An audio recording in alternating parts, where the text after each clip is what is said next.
Hi, my name is Steve Phoebe. I am based in the UK, so I kind of cover lots of different time zones, and I primarily look at quotations for people. So I am the client's first point of contact, you could say. So when someone has a question about, I want to fly my dog to Australia or USA, I'll be their first point of contact, and basically, I put the quotations and the package together. Ah, okay. So before we dive into the serious stuff, I have to ask you the really fun one.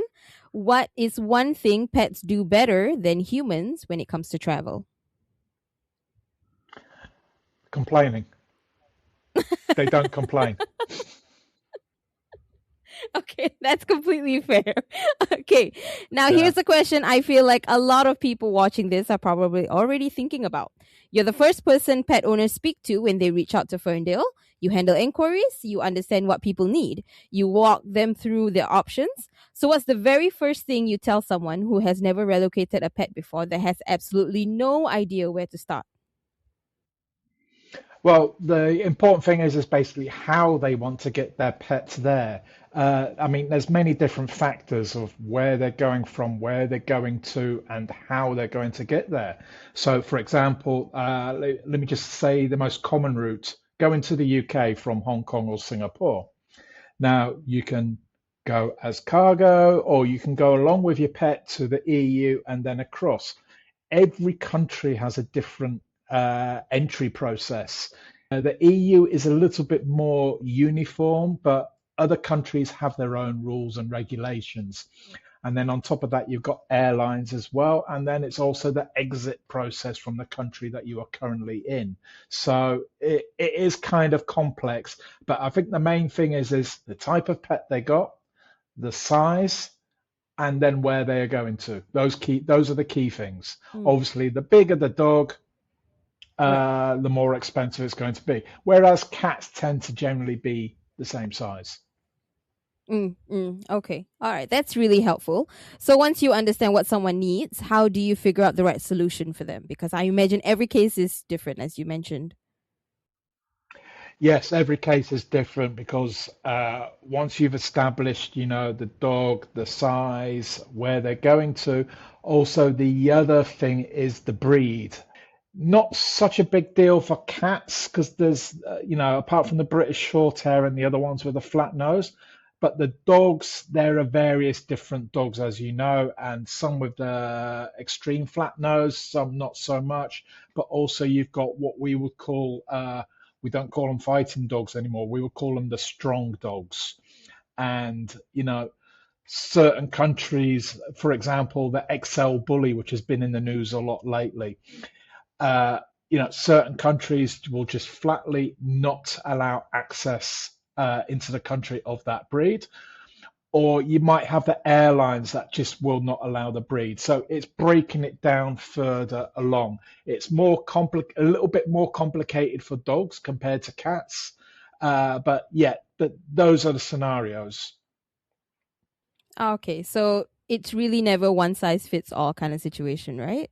If you've got the bog standard Mm-hmm. toy poodle, something like that small that you can put under your shoulder, yeah, they kind of are the same. But when it comes to the bigger ones Mm-hmm. and the tricky breeds, then it's a different story. I see. Okay. So on that note, one of the biggest question owners have asked before they even pick up the phone is my pet actually ready for this? How can owners tell if their pet is ready for travel? Again, that comes down to where they're going to. Certain countries they have a strict process where they need to have so many vaccinations and then blood tests, whilst others, simply is, for example, from Hong Kong or Singapore to the EU and UK, they just need a rabies vaccination and a microchip. That's it. So again, it depends where they're going to. But the best thing is if they don't know where they're going to, best practice is make sure that their animals are microchipped and they keep up with their annual vaccinations and rabies vaccination. So those are like the three things that Yes, every owner should really make yes. sure. Okay, okay. I think that is something a lot of people kind of overlook, isn't it? Yes, it's not like a lot of veterinary clinics give out reminders, and owners, they're not constantly looking at the vaccination record and when they have to update, because they don't have to do it for themselves, so they don't naturally think that they have to do it for Right. their pets. So usually it's better if the veterinary clinic sends out a reminder saying, the vaccination is due in, 1 month, 6 weeks, and then prepare. So it is something that you need to keep on top of and make sure that they don't expire. Because even if you have 1 day gap, say if it expires and then you get the vaccination done the next day, that could cause a problem for certain countries. Oh, I see. You moved your own pet to the UK, right? Mm.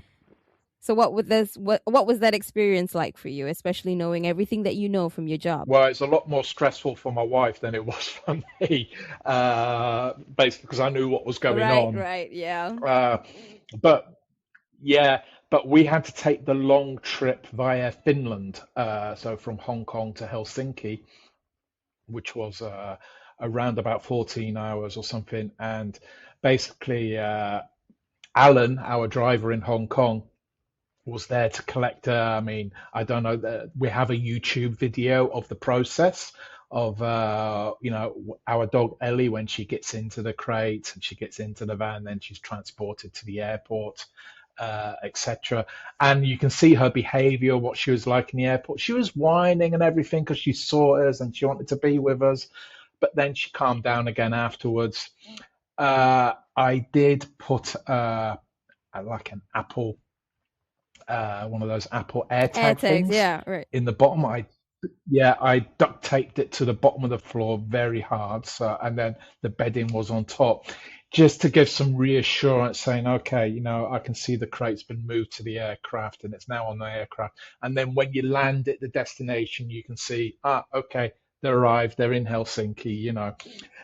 And yeah, and I think then the process was it baggage reclaim. There was somebody there who was looking for us, took us to a back room and showed us where our dog Ellie was, and she was happy and everything.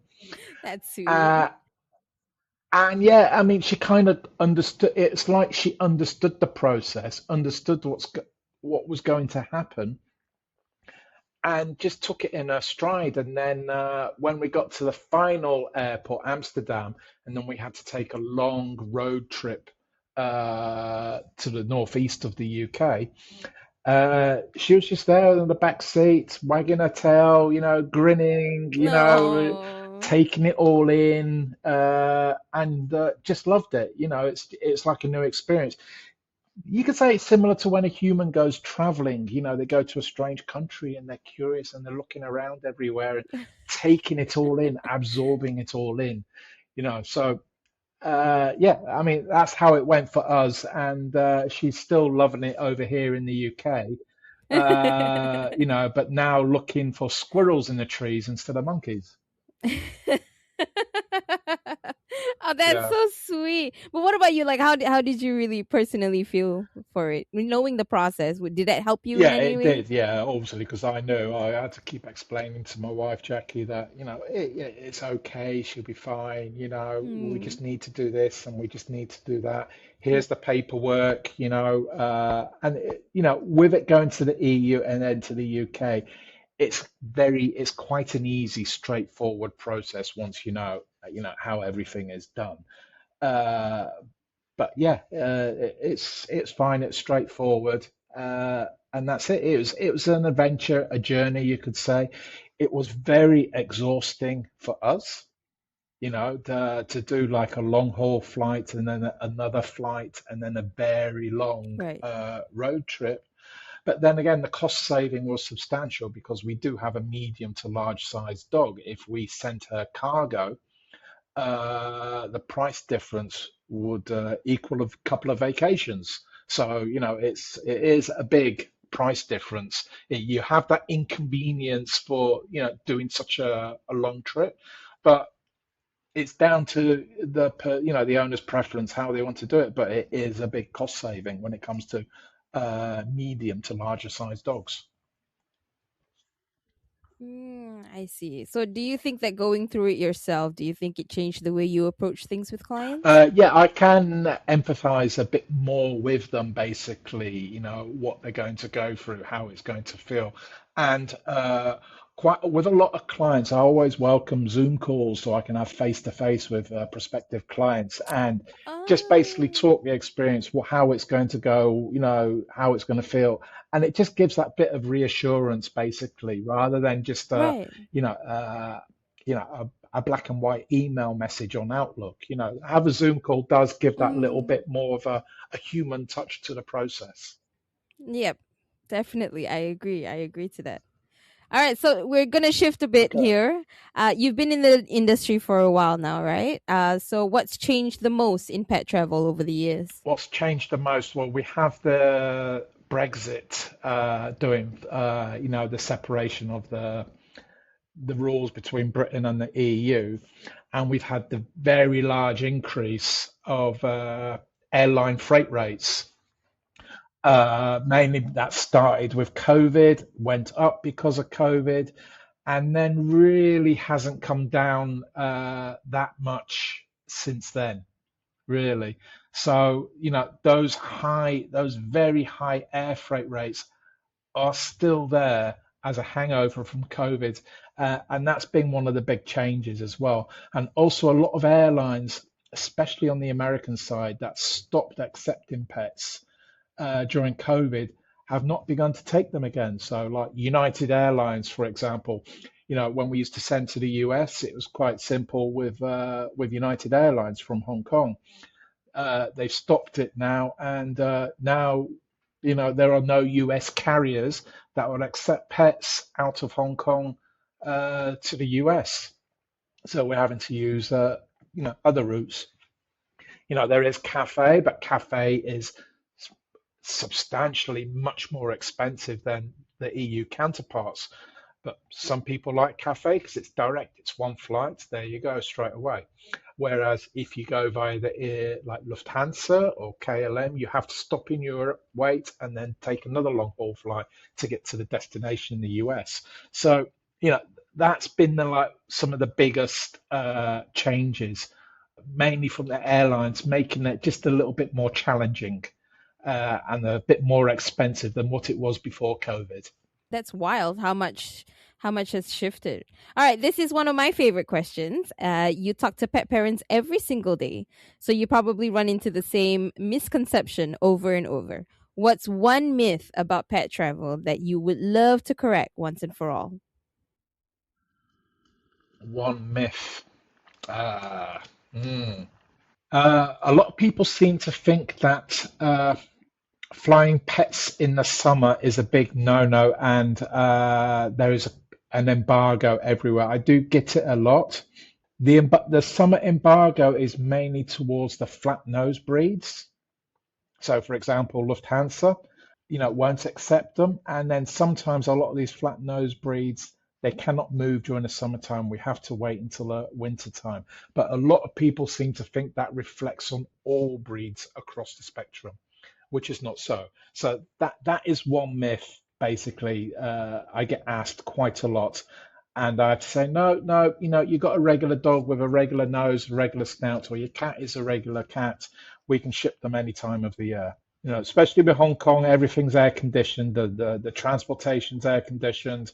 The offices are air conditioned. The holding areas are air conditioned. So it's not such a big deal to move animals in the summertime. Okay, so my next question is actually the most common question you actually get from pet parents when they first reach out. Is this it? That's one of them. Yes, yes. Okay. Would you want to tell me another one then?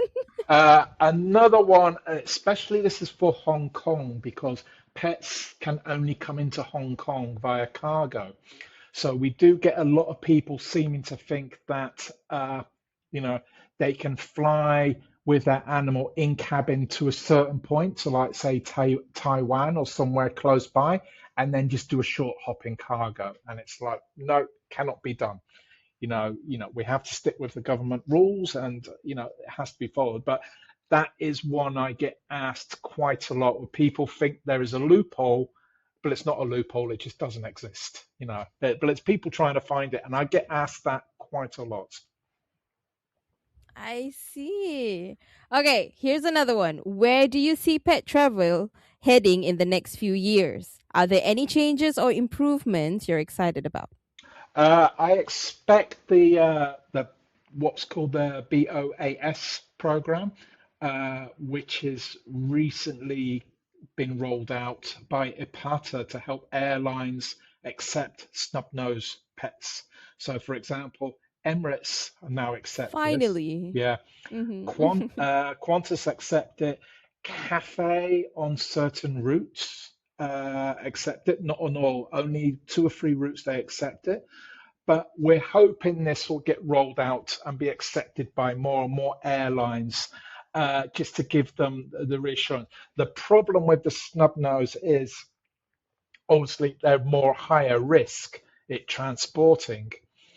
But the problem in this day and age, when something bad does happen, it gets posted all over social media, and no matter what waivers and the owners sign, it'll always be the airline that gets blamed.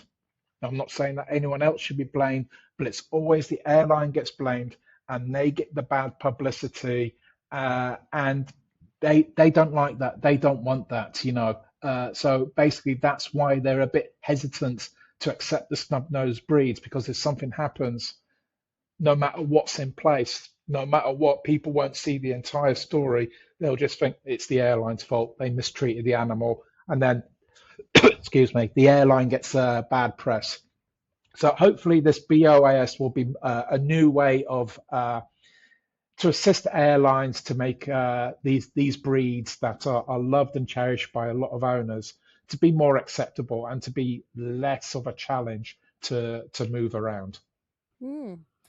Okay, and finally, this final question for you. For all the nervous pet owners watching this right now, you deal with stress, worried, second guessing clients every single day, I'm sure, right? Is there one phrase you find yourself saying over and over to reassure them? One phrase. Let me think. Well, I always say behavior breeds behavior. So whatever be Behavior breeds behavior. Yes, so whatever behavior you put out, the animal will sense it and maybe do it back. So if you're angry, the pet will sense it, get stressed.